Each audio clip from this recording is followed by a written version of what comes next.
Again, it is good to be here. Let me tell you a bit about who the Metro District is as we are moving forward and looking into what God has for us in the future. Metro District of the CNMA is a Christ-centered, Acts 1:8 collaborative movement of multicultural and multi-generational churches focused on kingdom renewal in metropolitan New York and all of New Jersey, including a mandate for the cities, impacting everywhere with the gospel in a transformative, holistic manner. And our core values as we move forward are ministry and life in the Spirit, kingdom justice and mercy, leadership development and soul care, missional living, and global advancement. We are so grateful that my wife and I are glad to be here this morning. And as I look at the congregation, I say, you live out what our vision is for the district.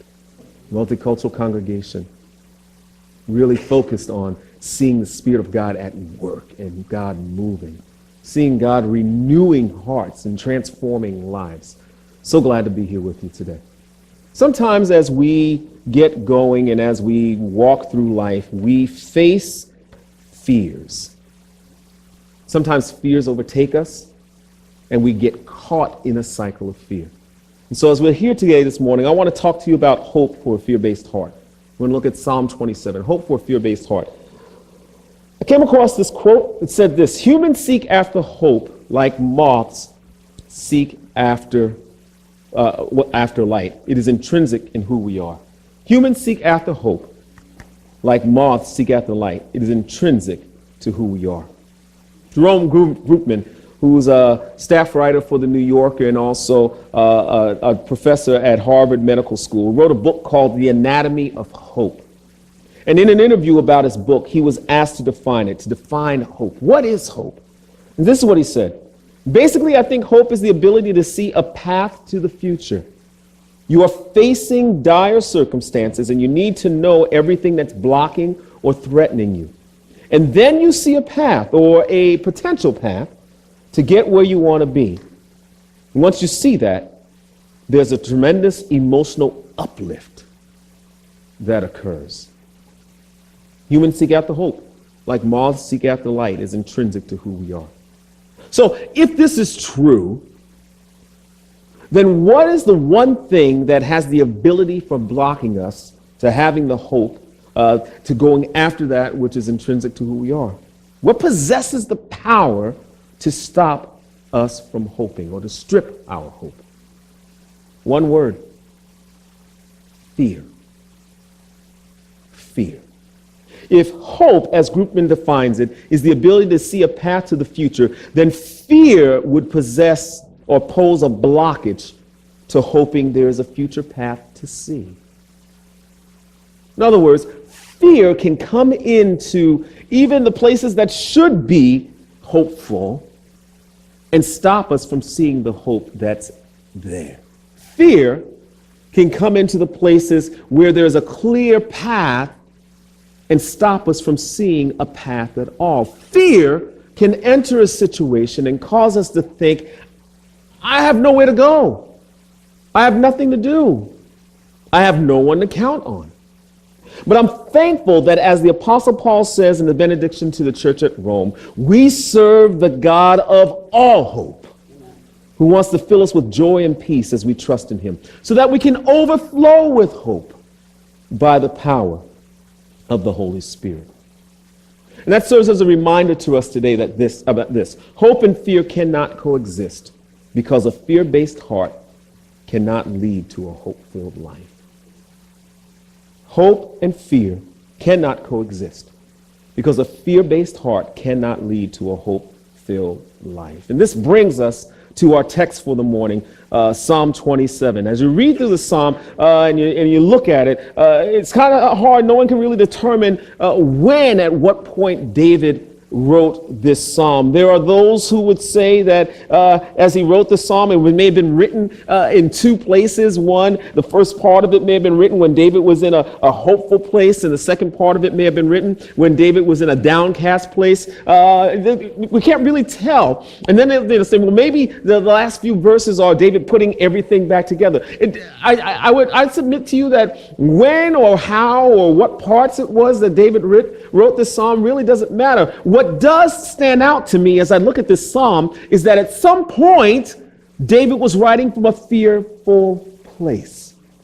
At some point, there was fear in David's heart as he wrote this. Either as he wrote it, he was reflecting on a fearful place, or he might have been in the midst of a fearful place. Let me tell you why I see that. As I look at a couple of verses here, it says, hear my voice when I call, Lord. Be merciful to me and answer me. My heart says of you, seek his face. Your face, Lord, I will seek. Do not hide your face from me. Do not turn your servant away in anger. You have been my helper. Do not reject me or forsake me, God, my Savior. Though my father and mother forsake me, the Lord will receive me. I think we get a better picture of what was going on in David's heart if we look at this in a paraphrase called The Message. Listen, God, I'm calling at the top of my lungs.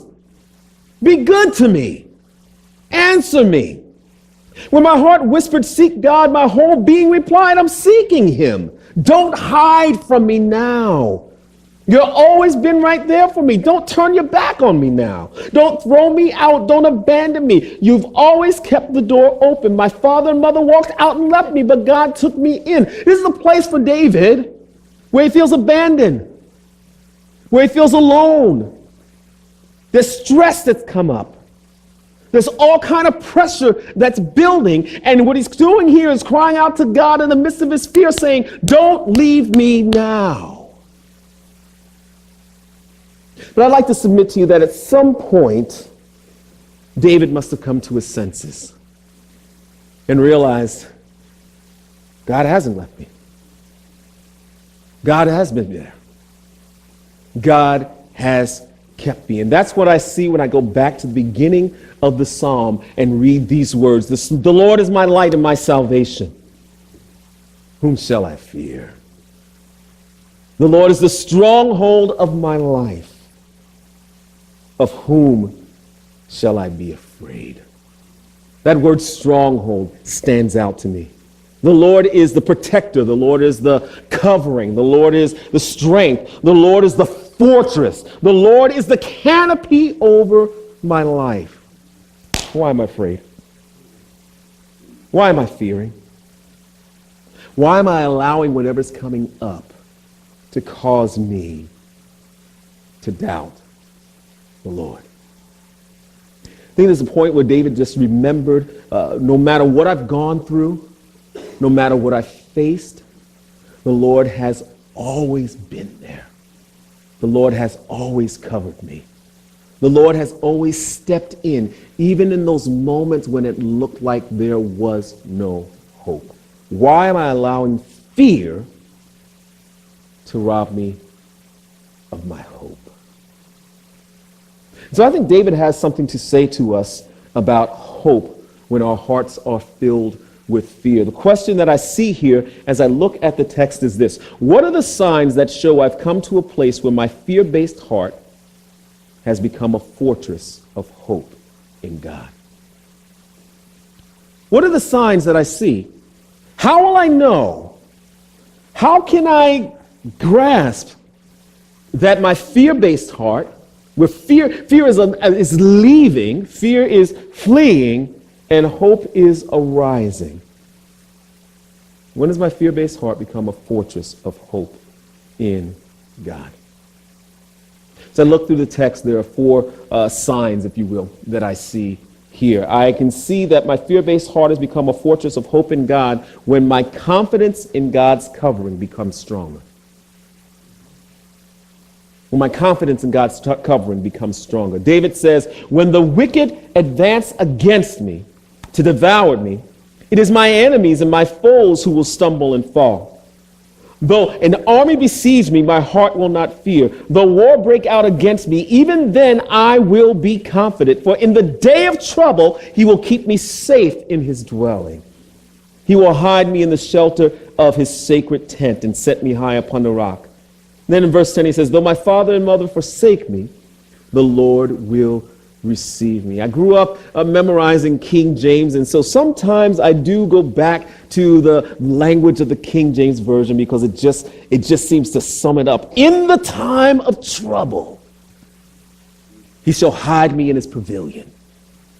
In the secret of his tabernacle shall he hide me. He shall set me upon a rock. And the picture that David is creating for us is this. When all of the trouble that's going on around me seems to press in, they're hitting stone. Why are they hitting stone? Because God has set me up upon a rock. When all of the trouble comes around me to seem that it's going to crush in and the darkness seems to hide me, it doesn't even bother me because God has covered me under his canopy. God has protected me in his pavilion. I can stand and I can see, and so I'm knowledgeable of the fact that trouble is pressing in, but it doesn't do anything to my heart. My heart still has hope because my confidence is in God's covering. My wife and I have 6 children.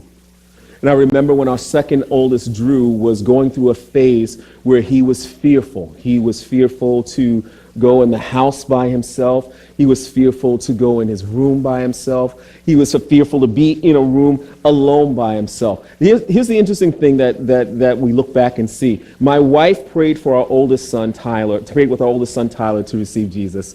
Our son Tyler prayed with Drew to receive Jesus. Drew prayed with our son Philip to receive Jesus. And then Philip prayed with our twins, Karis and Kelsey, to receive Jesus. And then my wife prayed again with our daughter Grace, our youngest, to receive Jesus. So you see how this has worked. Here we are one day.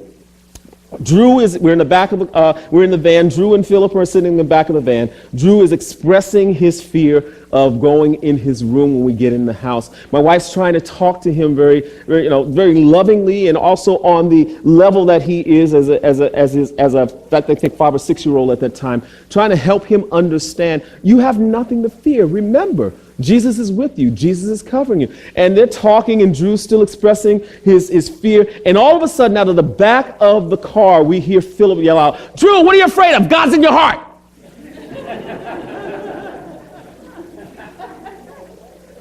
Now, I don't know if I would have approached it that way. But here's what stood out. Drew prayed with Philip. Philip took to heart that God was with him. And in that moment of Drew's fear, Philip was saying, "God's your covering. Why are you afraid of the dark?" It took. Friends, God's got you covered. Why are you afraid of the dark? I don't know what darkness you might be walking through today, but God's covering is there to give us confidence. My confidence in God's covering becomes stronger. So another sign that my fear-based heart has become a fortress of hope in God. My love for God's presence grows deeper. My love for God's presence grows deeper. David says this, "One thing I ask from the Lord, this only do I seek, that I may dwell in the house of the Lord all the days of my life, to gaze upon the beauty of the Lord and to seek him in his temple." Then in verse 6, "Then my head will be exalted above the enemies who surround me. At his sacred tent I will sacrifice with shouts of joy. I will sing and make music to the Lord." Verse 7, "Hear my voice, Lord, when I call. Be merciful to me and answer me. My heart says, if you seek his face, your face, Lord, I will seek." Do you see what happened? As I read verses 7 through 10 in the beginning, it talked about the fear that must have been in David's heart. But as I read some of those verses in the context of what David was saying, all of a sudden we can see David saying, "Lord, in your presence, there is fullness of joy. And when my heart is overwhelmed And when I come to a place of fear, rather than give into the fear, I'm going to press into your presence. When my heart is overwhelmed and I'm tempted to let fear overtake me, rather than give into the fear, I'm going to press in to your presence. Today, as we were worshiping, I don't know if you could sense it, but it was palpable to me. The more we worshiped, the greater awareness of God's presence I sensed. And the more we had a greater awareness of God's presence, the more we worshiped. And the more we worshiped, the greater awareness of his sense of presence. God inhabits the praises of his people. I also believe God does something to the hearts of his people when we're in his presence. His love overtakes whatever fear we might have. Late Oswald Chambers felt that he had a calling to minister to millions. Unfortunately, he died at an early age because of complications from an appendectomy. What he didn't know was that his wife, every time he preached, took copious notes of his sermons. And those sermons were then turned into books and devotionals. So even though he did not see it, in reality, he did have a ministry to millions. One of the most famous books that he wrote, that his wife penned from his sermons, is a devotional entitled My Utmost for His Highest. And this is what he says about the Lord's presence today. Having the reality of God's presence is not dependent on our being in a particular circumstance or place, but it is only dependent on our determination to keep the Lord before us continually. David came to a place where he could say, I'm going to hope even in the midst of fear, because I'm going to keep the Lord before me continually.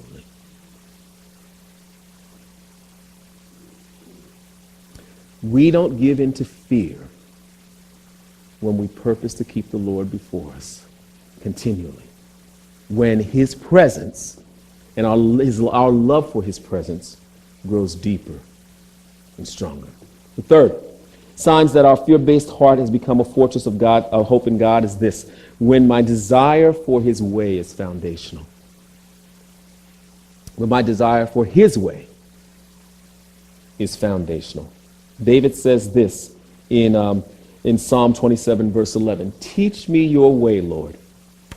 Lead me in a straight path because of my oppressors. Teach me your way, Lord. Lead me in a straight path because of my oppressors. I believe David knew that as things pressed in and as whatever armies or enemies were around him, there would have been the temptation to try and handle it by figuring out the enemy's tactic so that he could do his own thing.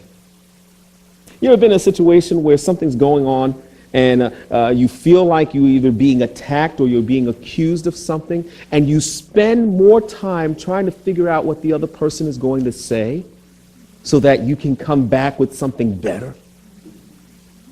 Trying to figure out what it is that they might have on you so that you can come up with a defense that will cut them off.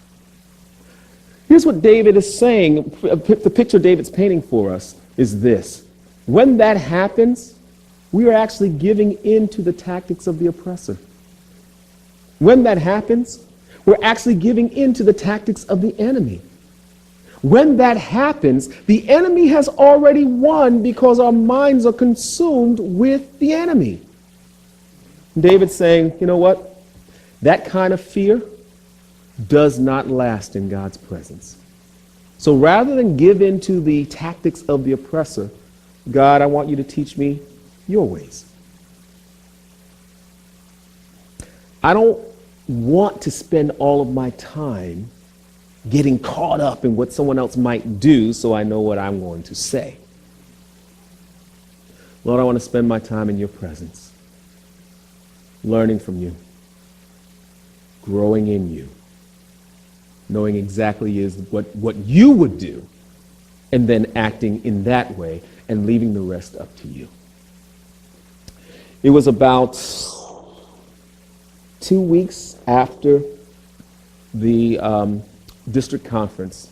I had just been elected district superintendent. I was in my car driving, and I got a phone call from a friend.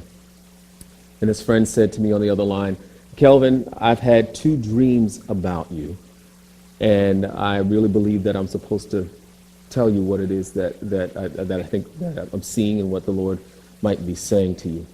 He said, "In both dreams, you were in a room filled with people, but standing in a corner, looking very distressed. And then in the second dream, as you stood in that corner, looking very distressed, in a room full of people, you were just going, 'God, I don't know what to do. God, I don't know what to do. God, I don't know what to do.'" He said, "I believe the Lord wants you to know that there are going to be a lot of people who have an agenda for you. There are going to be a lot of people who have something that they want to say to you. There are going to be a lot of people who want to tell you how to do it. And what the Lord is saying to you is that you need to look to him or you're going to be getting overwhelmed." What he didn't know was shortly before that, maybe 3 or 4 weeks before that, I was journaling and just listening for God's voice. And this is what I wrote in my journal. I sensed the Lord saying, "Kelvin, there will be a lot of people who can train you, but trust me, I will show you how to do this. Follow my way." It became confirmation to me.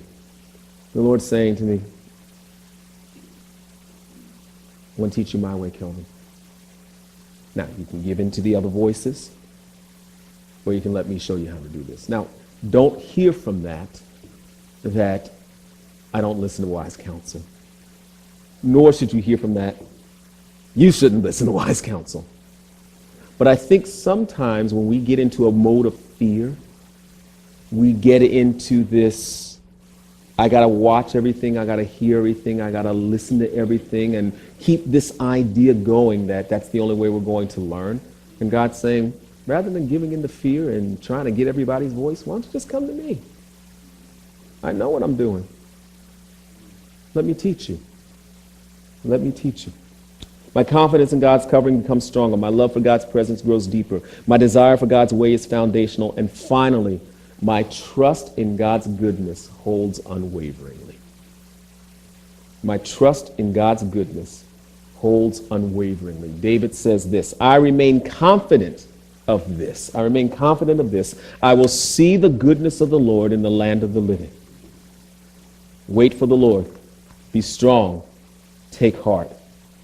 Wait for the Lord.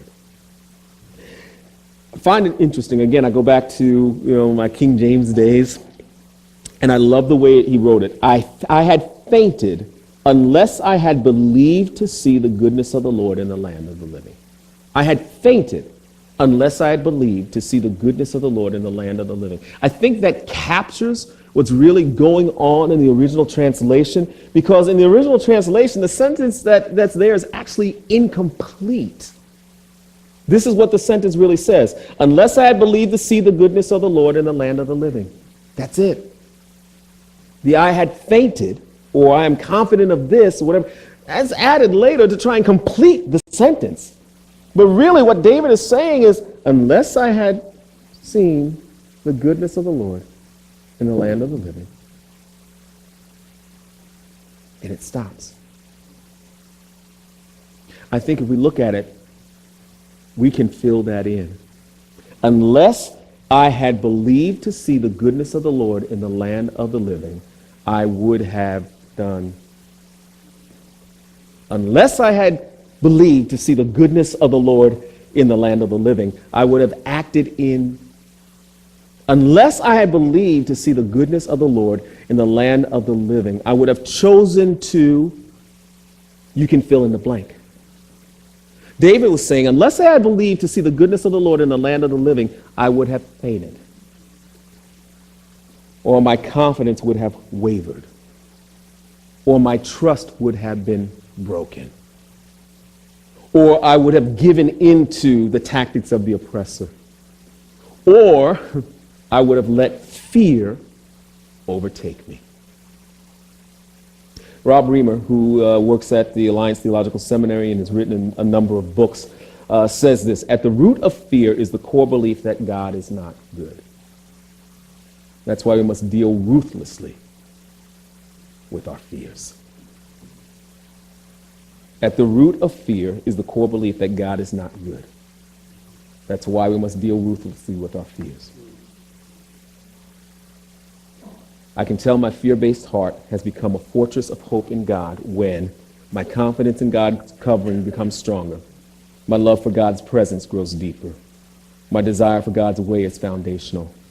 My trust in God's goodness holds unwaveringly. So as I wrap this up and I bring this to a close, I close with this question: where has fear overtaken your hope in your life? Where has fear overtaken your hope in your life? If God wants to fill us, the God of all hope wants to fill us with all joy and peace so that we may overflow with hope by the power of the Holy Spirit, we must come to a place where we look at our fears head on, we address them and call them out for what they are, and then choose that I'm going to look to the one who gives me confidence, who gives me covering, whose presence, I'm going to press into the presence of the one who covers me no matter what, because my hope is in him. And if my hope is in him, then my hope in him pushes out the fears that I have in my life. God is our hiding place.